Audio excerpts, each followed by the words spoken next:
Good morning, my dear students. Once again, I welcome you all to RBS Classes, the Pariksha Guru. And in this live session, today I have brought for you some very important questions regarding your TGT, PGT exams, and you can use these questions even in your higher education and LT. At the same time, the questions are of such standard that you can use them in NET even. So, I would like to request to all of you that if you have any complaint or if you have any suggestion, you can come in with those suggestions and complaints. So, simply whatever I ask, it is your job to answer. आपका ये काम है कि आप उसको answer करें और किसी भी तरीके से क्वेश्चन को समझने का प्रयास करें. अगर कोई समस्या आपको आती है तो उस समस्या को मिलजुल के सुलझाया जाएगा, लेकिन आप लगातार जुड़े रहिए. आपको जो ये लिंक मिलती है इसको आप शेयर करें, लोगों को जानकारी हो, जिससे कि मैक्सिमम लोग जुड़ सकें और सेशन को ज़्यादा इंटरेस्टिंग बनाया जा सके. तो यहाँ मैं अपने टॉपिक पर शिफ्ट करता हूँ and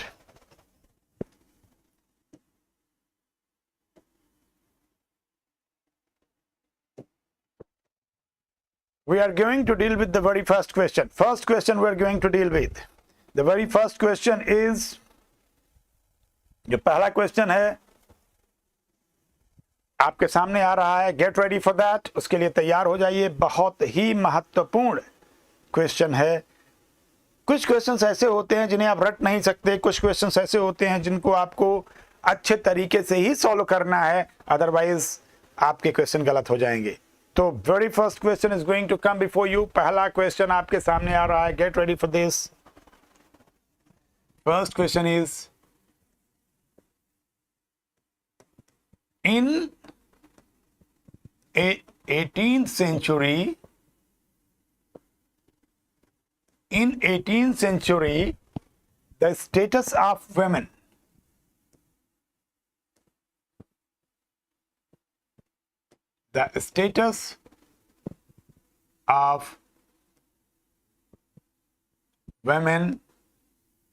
was. What was the status of women? महिलाओं का स्टेटस क्या था? ये आपको ध्यान देना है कि महिलाओं का स्टेटस क्या था, कब? इन 18th century. 18th century में महिलाओं का स्टेटस क्या था, यही आपको बताना है. चलिए मैं आपको यहां अपने मन से ऑप्शन भी दे देता हूं. बताना है आपको.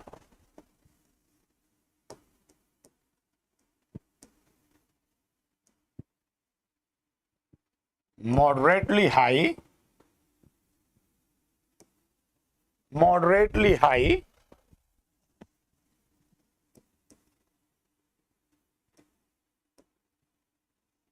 very low,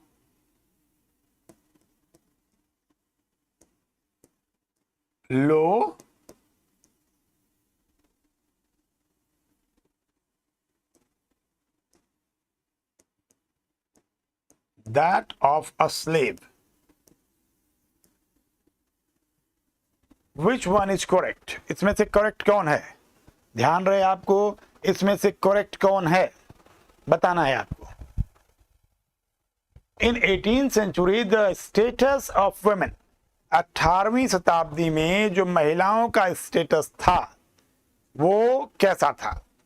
थोड़ा ऊंचा था, बहुत ऊंचा था, बहुत नीचे था, या गुलामी का था? तो आपको इसका जवाब देना है. तो आप, this is conceptual question. Easily you can't answer, आसानी से आप आंसर नहीं कर सकते हैं, but the answer is this one. The status of women was very low. Not very low, but it was very low. बहुत नीचे था, ये ध्यान रहे. ठीक है. पहला question, answer is low. This was very conceptual question. And now we move to the second question. अब हम दूसरे क्वेश्चन की तरफ चलते हैं. This is a factual question. if you have gone through this question, if you have ever seen this question, if you have read this, only then you can answer this, otherwise you can't answer this.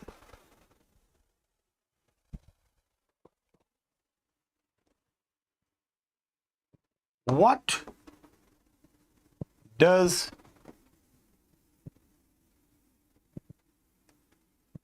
Dryden mean by the term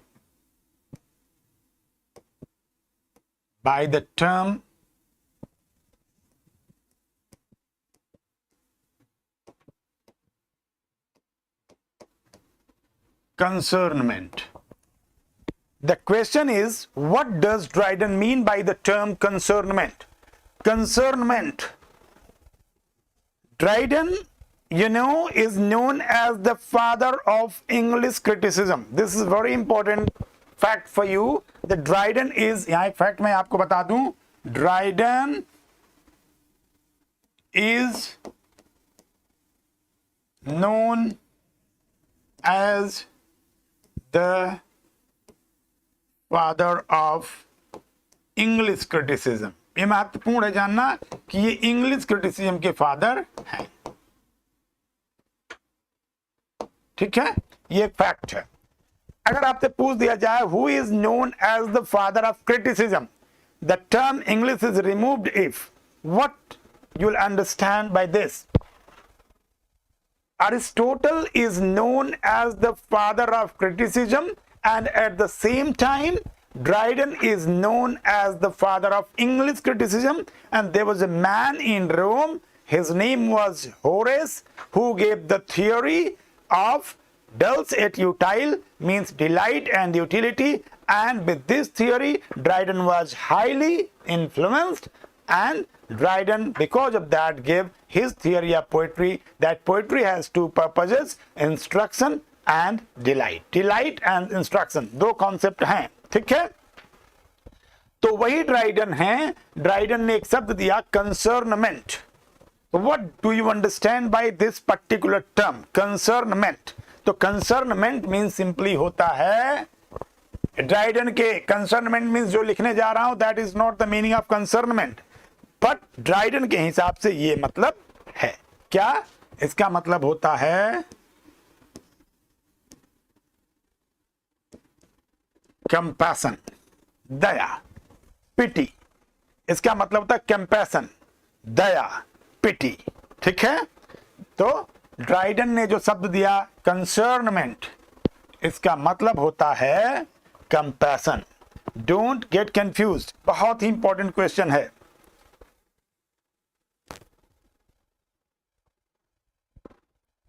next question, question number 3. कहा जाए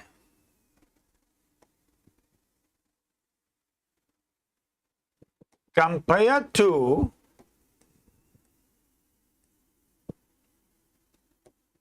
paradise lost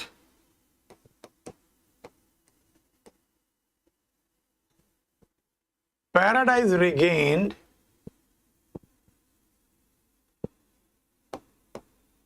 इस. ध्यान रहे आपको कि अगर कोई question करना है तो इन दोनों ही तथ्यों को आपको जानना पड़ेगा.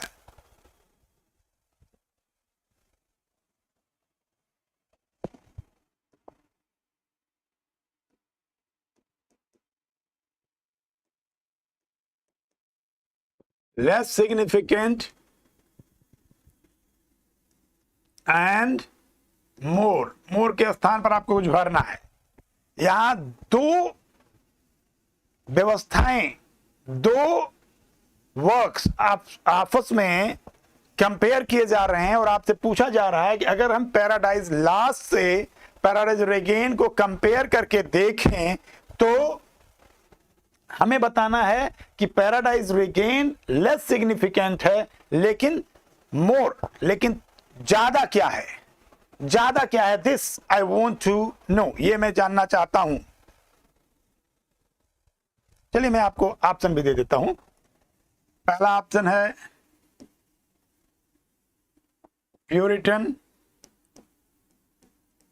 Liberal,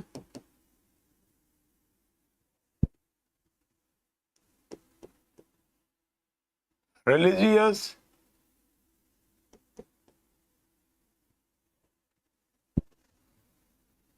independent.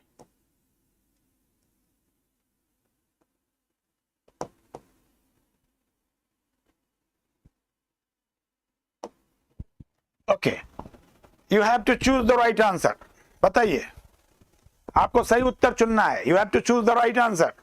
Yes, what is the right answer? Compared to paradise lost, paradise regained is less significant. कम सार्थक है लेकिन ज्यादा क्या है? Here I would like to tell you, यहां मैं आपको एक चीज बताना चाहता हूं कि paradise regained is an epic by Milton, and Paradise Regained, this is also a writing that you can't call it an epic, but it is of the same kind. And Paradise Regained में क्या ज्यादा है? Milton was a fine blending. अब यहां देख लीजिए आप, अभी आंसर नहीं बता रहा हूं, उसको बाद में बताऊंगा. Milton was a fine blending of Renaissance, Reformation,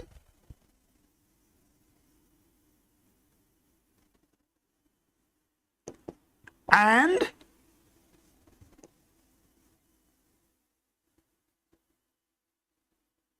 Puritanism.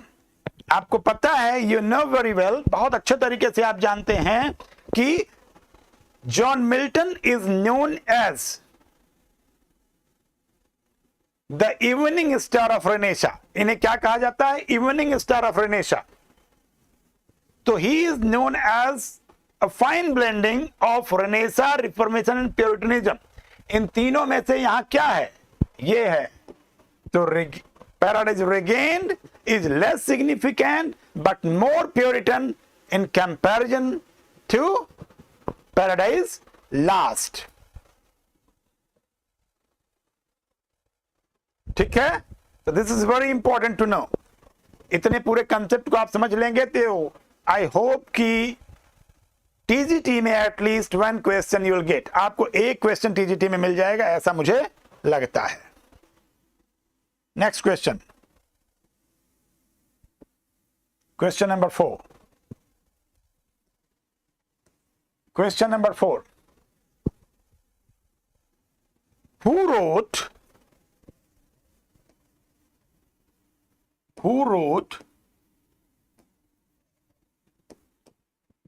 the famous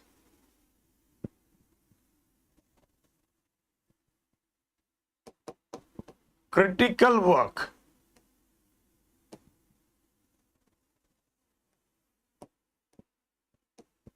Seven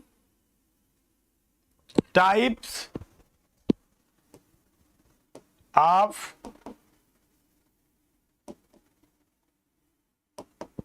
ambiguity? This is the name of the writing. 7 types of ambiguity. Who wrote the famous critical work? कौन सा? 7 types of ambiguity. Who wrote? This is the question. If you know, please answer. अगर आपको पता है तो आप इसको answer करिए.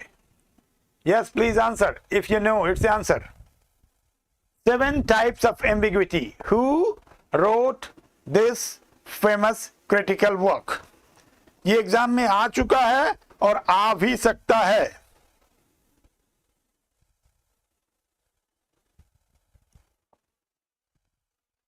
Yes, please answer. इसका कोई ऑप्शन नहीं है. 4 कोई भी नाम सोच लीजिए जिसमें एक सही उत्तर हो, उसको आप ऑप्शन मान सकते हैं. तो मैं आपको सीधे इसका उत्तर दूंगा. इनका नाम था William Empson. William Emerson wrote very famous book, very famous writing, and that writing is 7 types of ambiguity. What do you understand by ambiguity? Ambiguity simply means when the meaning is not confirmed, when the meaning is not sure, when you are not sure of the meaning, जब meaning में आप sure ना हो और meaning एक से ज्यादा नजर आ रही हो, when it seems that a particular term denotes more than one meaning, it is just the matter of ambiguity. अगर आपको लगता है कि कोई भी शब्द एक से अधिक अर्थ दे सकता है और उसमें कंफ्यूजन हो रहा है, तो you may call it ambiguity. तो 7 टाइप्स ऑफ एम्बिग्विटी, उसमें भी 7 तरीके बताए विलियम एम्सन ने, और अपने एक राइटिंग उन्होंने दे दिया, it was 7 types of ambiguity. Next question.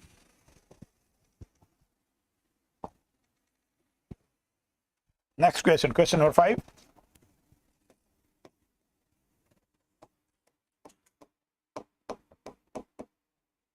PGT वाले इसको ज्यादा कर पाएंगे जो अभी मैं लिखने जा रहा हूं, क्योंकि ये this question belongs to TS Eliot. TS Eliot's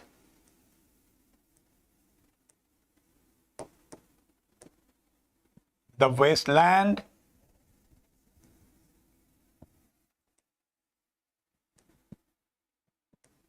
first appeared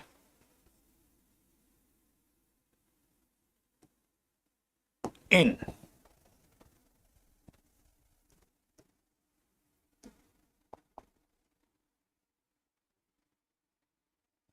quarterly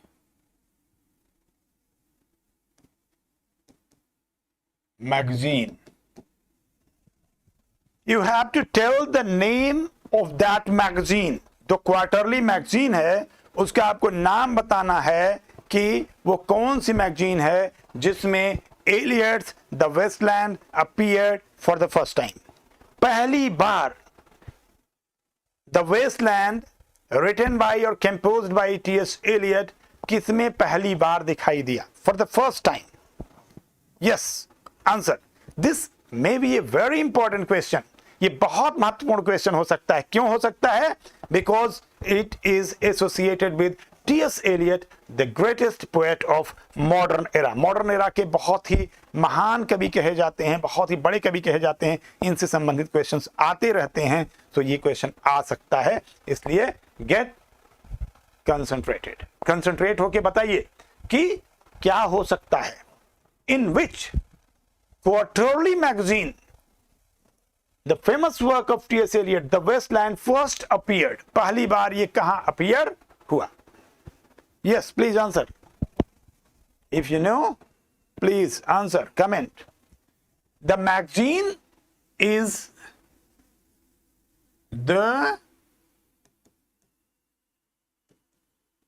Criterion. As you know that Criterion is a singular noun. ये singular noun है. And what its plural is? इसका plural क्या है? एक singular noun है. Criterion is singular. ये आपको grammar में मैं बता रहा हूं. ये नाम है उस मैगजीन का जिसमें पहली बार for the first time the Westland दिखा. अब इसमें ग्रामर में समझा रहा हूं कि जो क्राइटेरियन शब्द है वो सिंगुलर है और इसका जो प्लूरल होता है वो होता है क्राइटेरिया. ये क्या है? प्लूरल है. तो दिस इज द मैटर. ये कुल मिला के मामला है.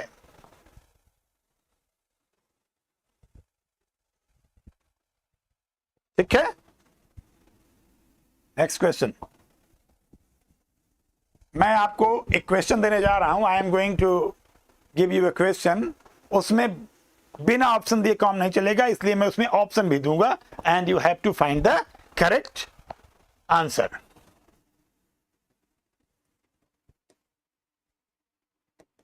विच आप यहां मैं आपको ऑप्शन दूंगा 4, एकदम कंफर्म रहिए. Which of the following pledge was written by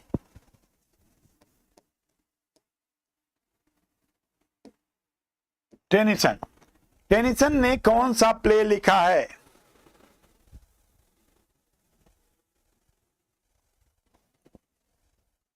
अब आप याद कर लीजिए, अगर आपको पहले से पता है तो आप एकदम तैयार रहिए उस आंसर के लिए कि क्या हो सकता है। ठीक है, चलिए आप अगर बिना ऑप्शन के आपको बताना हो तो कैसे बताएंगे आप? बताइए,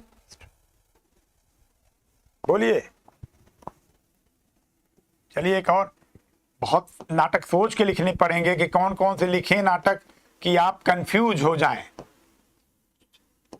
भाई ऑप्शन देना है तो सबसे पहले तो एक सही आंसर यहां लिखना पड़ेगा, इसके बाद तो और सोचना पड़ेगा।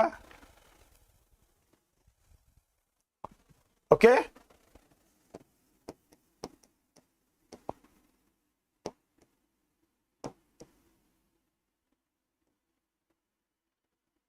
ये हो गया, एक और लिख देते हैं।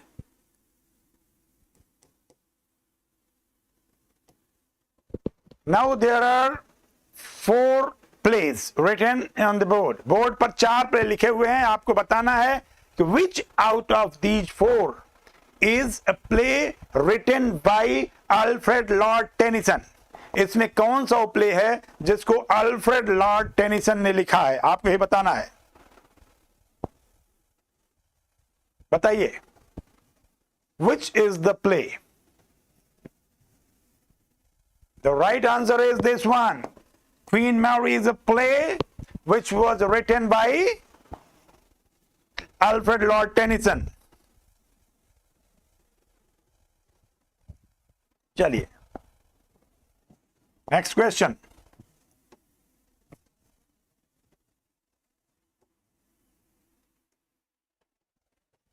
Question number 7. The question I am going to ask may be very important. ये बहुत इंपॉर्टेंट है, गेट रेडी फॉर दिस। बहुत इंपॉर्टेंट क्वेश्चन आने जा रहा है, आप सुन के ही जान जाएंगे कितना इंपॉर्टेंट है। देखिए, the question belongs to history of English literature. Thomas More's Utopia. Thomas More's utopia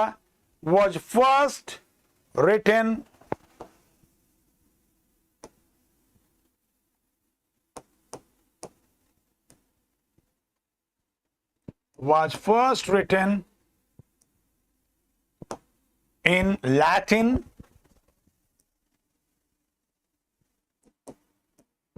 in 1516। ध्यान रहे, आपको यहां एक फैक्ट आपको पूछते पूछते एक फैक्ट बता दिया गया, ये ध्यान रहे। अब सवाल आएगा, ये 16 है।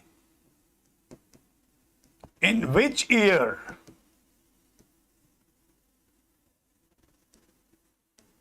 was it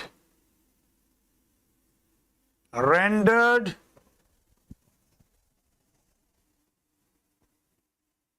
into English? यहां कुछ फैक्ट्स आपको बताए गए और एक चीज पूछी जा रही है कि Thomas More's Utopia was first written in Latin। ये आपको बताया गया कि लैटिन में ये पहली बार लिखा गया, कब? 1516 में। अब सवाल ये है कि अंग्रेजी में कब लिखा गया पहली बार? अंग्रेजी में कब ये रेंडर किया गया? This you have to tell.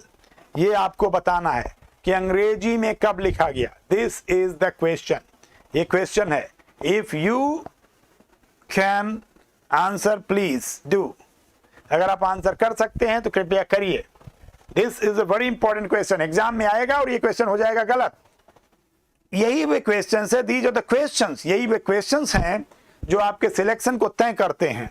बाकी किसी का जन्म पूछ लिया जाए, मृत्यु पूछ लिया जाए, उसकी पर्टिकुलर राइटिंग पूछ ली जाए, तो दैट इज इजी वन, वो इजी है, उसे सब कर रहे हैं। और जिसे सब करते हैं वो क्वेश्चन आपको सिलेक्शन नहीं दिलाता है।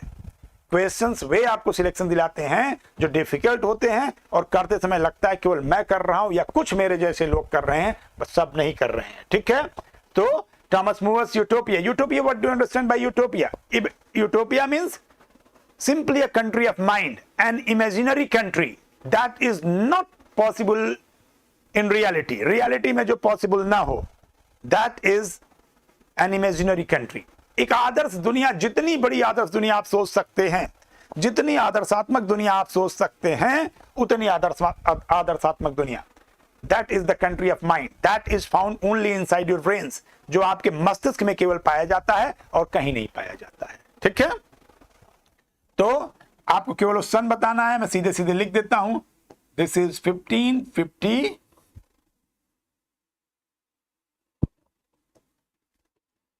1551. This is your answer. ये आपका आंसर है.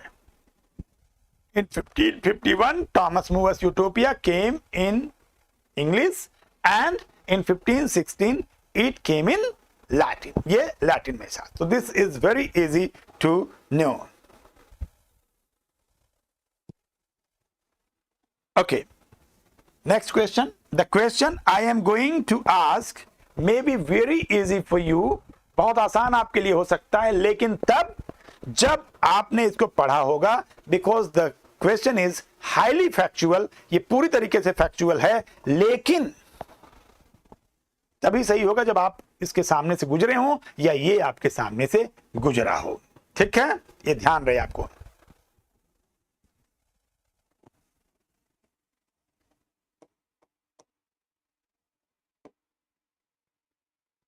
How many sonnets in all were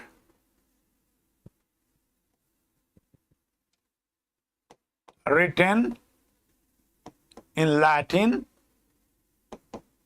by Milton? How many sonnets in all were written in Latin by Milton? यही पूछ रहे हैं कि कितने सॉनेट्स मिल्टन ने लैटिन में लिखे हैं कुल मिलाकर. ठीक है, how many sonnets in all were written in Latin by Milton, या how many sonnets in all were written by Milton in Latin. कुछ भी पूछ सकते हैं, लेकिन सवाल बस इतना सा है कि कुल कितने सॉनेट्स लिखे हैं. ये आपको ध्यान रहे कि कुल कितने सॉनेट्स लिखे हैं. ये सवाल गलत नहीं होना चाहिए. बताइए.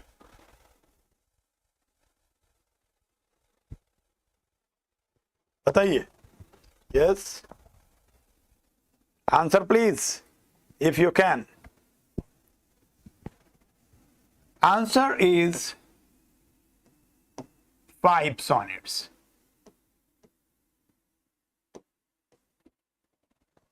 Milton composed or wrote 5 sonnets in Latin. Latin में उन्होंने 5 sonnets लिखे हैं. कितने sonnets? 5 sonnets. Latin language में उन्होंने 5 sonnets लिखे हैं मिल्टन ने. देखिए ये कितना आसान है. Simply you had to tell the number of the sonnets written in Latin by Milton. लेकिन ये तभी आप बता पाएंगे जब आप इससे होकर गुजरे हों. अदरवाइज सिंपल सी बात है. आप क्या कहेंगे? 8, 9, 10 संख्या तो कोई भी बोल सकते हैं, but that must be correct one. वो करेक्ट होना चाहिए. So this question is very important. ये क्वेश्चन बहुत महत्वपूर्ण है आपके एग्जाम के लिए. आएगा और गलत हो जाएगा और आपको पता भी नहीं चलेगा कि कैसे और कब कहां गलत हो गया. ठीक है, नेक्स्ट क्वेश्चन इसी टाइप का एक दूसरा क्वेश्चन है.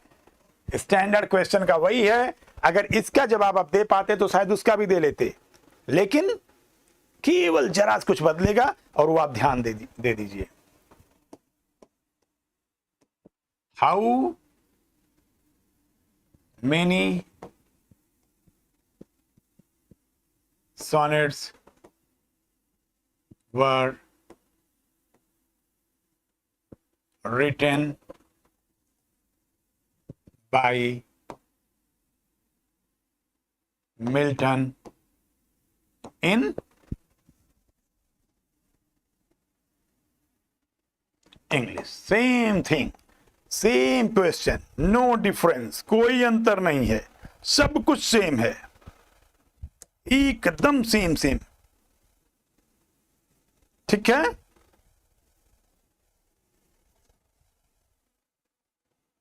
कोई अंतर नहीं लग रहा है.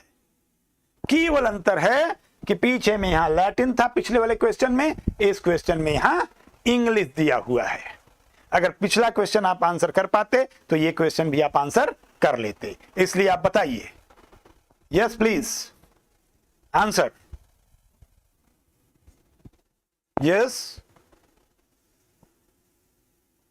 Answer please.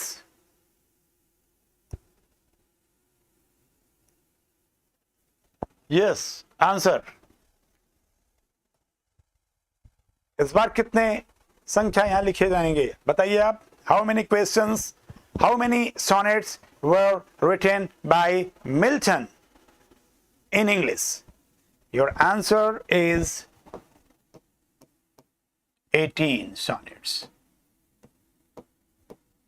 अब जो समझदार लोग होंगे वो समझ जाएंगे कि 5 sonnets were written in Latin, 18 sonnets were written in English। अगर पूछ दिया जाए कि how many sonnets were written in all in Latin and English, तो फिर उनका क्वेश्चन गलत होने के चांस हो जाता है। जबकि उनको क्या करना है, केवल और केवल जोड़ के बता देना है कि 23 18 एंड 5 कुल मिला कितने हो गए, 23 हो गए। तो ये एकदम बहुत आसान सी चीज है।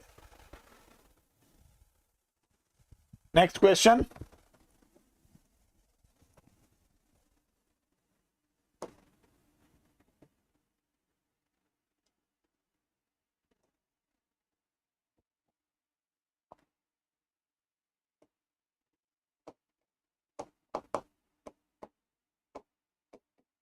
Milton's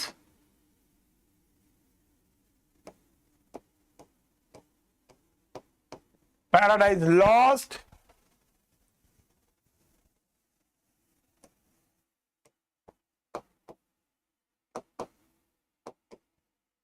is divided। अब आपको ये बताना कितने पार्ट्स में डिवाइड है।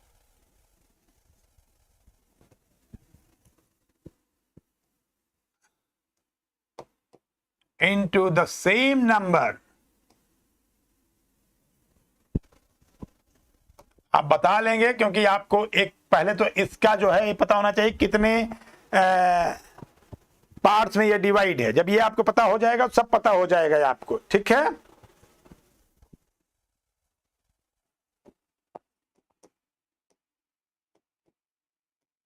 आपको यहां दूसरी किताब का नाम बताना है, दूसरे ग्रंथ का नाम बताना है कि जितने टुकड़ों में विभाजित है पैराडाइज लॉस्ट मिल्टन का, उतने ही टुकड़े में एक और बुक विभाजित है।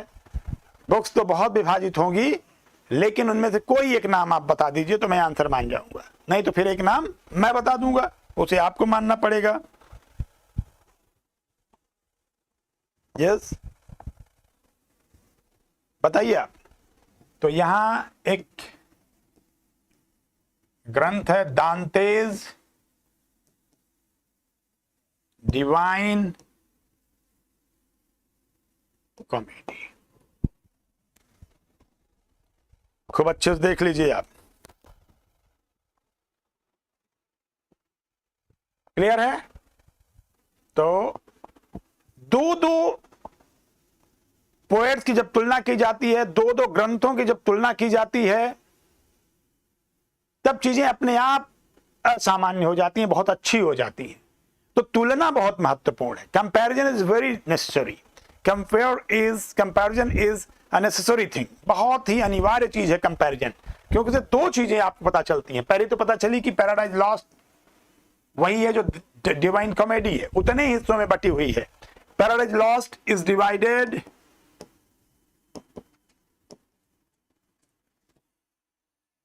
into 12 books. पैराडाइज लॉस्ट कितनी बुक्स में डिवाइड है? 12 में। तो अब आपको यहां यह भी ध्यान देना है कि Divine Comedy is also divide in 12 books, that's why they are same. What is your question? Milton's Paradise Lost is divided into the same number of books as means simply you have to tell the next name, अगला name आपको बताना है, and that is divine comedy। वो divine comedy है। Okay, next question।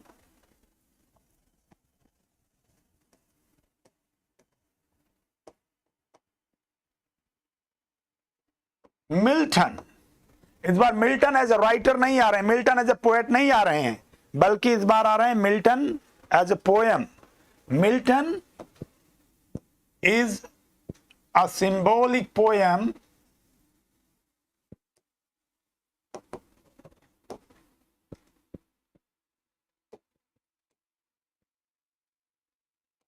written by। क्वेश्चन ये क्यों है? क्योंकि जिसके द्वारा लिखा गया वो आपके कोर्स में नहीं है। The poet who composed the poem Milton is not in your course, but Milton is in your course. That's why this poem is associated with the author Milton. So question may be important. The question is, who has composed the poem Milton? Milton is a symbolic poem. Your answer is William Blake. Your answer is Blake. This is the answer. Blake is the poet who composed. Blake poet हैं जिसने compose किया। क्या compose किया? एक poem जिसका नाम था Milton. Next question.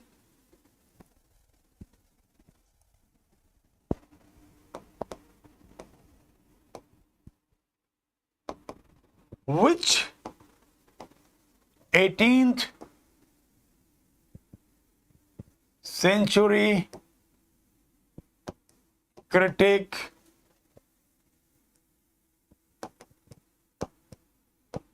criticized Paradise Lost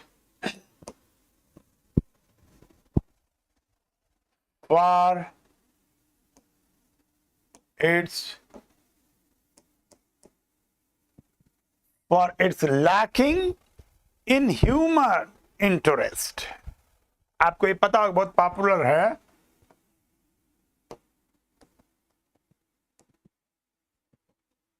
कहते हैं कि कोई ऐसा एक क्रिटिक है जिसने कहा कि जो पैराडाइज लॉस्ट एक ग्रंथ है मिल्टन का, उस पैराडाइज लॉस्ट में मानवों के प्रति कोई इंटरेस्ट नहीं दिखाया जा रहा है। केवल ईश्वर और भगवान की चर्चा वहां की जा रही है, शैतानों की चर्चा की जा रही है, लेकिन वहां इंसानों की चर्चा बहुत कम हो रही है। ऐसा लगता है जैसे पैराडाइज लॉस्ट को इंसानों में कोई इंटरेस्ट नहीं है। ऐसा देख के लगता है कि बस शैतानों के बारे में लिखा गया है, उनके चेलों के बारे में लिखा गया है। बट पैराडाइज लॉस्ट और Milton himself is not interested in humans में उनका कोई इंटरेस्ट नहीं है। तो किसने ये क्रिटिसिज्म दिया? Who gave this criticism? You have to give that name. आपको वही नाम देना है। यस, आपका जो जवाब है वो है doctor Samuel Johnson. Don't get confused with Johnson Ben Jonson, और एक JOHNSON वो है जॉनसन, तो वो गड़बड़ नहीं होना चाहिए।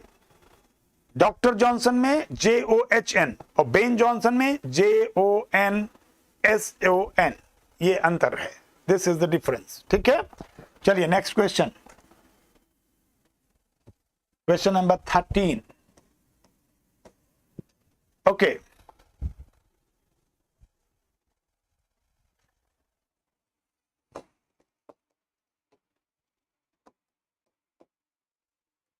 in Dickens's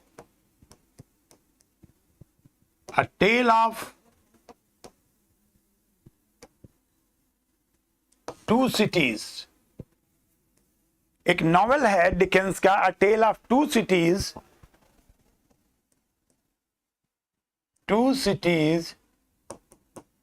refer to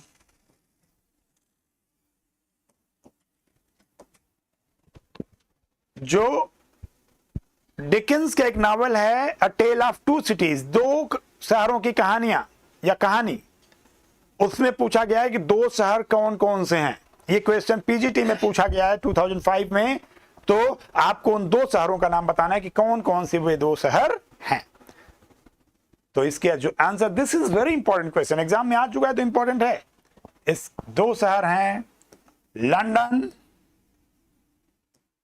and Paris. ये 2 शहर उसमें रेफर किए गए हैं, London and Paris. The questions that I told you today, the questions we discussed today are actually very important. So you have to be very concentrated. You have to be very attentive to understand these questions. Just go and learn it by heart to crack your exam. So this much today. इतना आज के लिए है, बाकी कल की class में हम देखेंगे. तो थैंक यू.